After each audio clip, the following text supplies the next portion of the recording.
इसी माटी को हिंदुस्तान कहते हैं, मोहब्बत की इसी माटी को हिंदुस्तान कहते हैं। जो दुनिया में सुनाई दे उसे कहते हैं खामोशी, जो आंखों में दिखाई दे उसे तूफान कहते हैं, उसे तूफान कहते हैं। परम आदरणीय मुख्य अतिथि एवं मेरे आदरणीय गुरुजनों और सभी सहपाठी, आप सभी को स्वतंत्रता दिवस की हार्दिक शुभकामनाएं। मुझे बहुत खुशी हो रही कि इस शुभ अवसर पे 2 शब्द बोलने का मौका मिला है।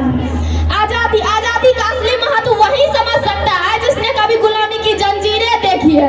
हम तो सौभाग्यशाली है कि हमने स्वतंत्र भारत में जन्म लिया है। यूं तो आजादी की बिगुल हमने 1857 में ही फूंक दी, जो 1947 में पूर्ण रूप से हमारे भारत में सुनाई दी।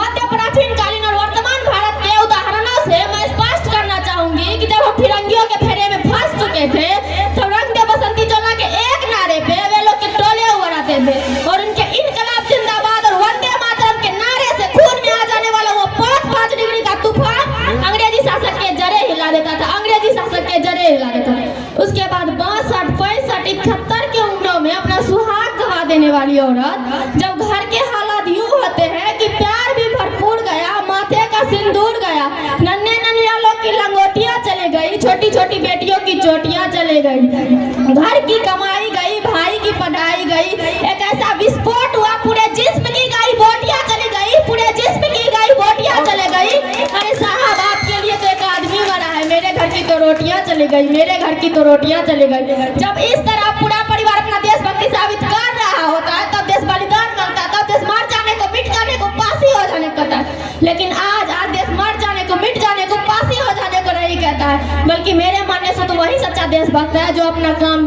लगन और ईमानदारी से करे।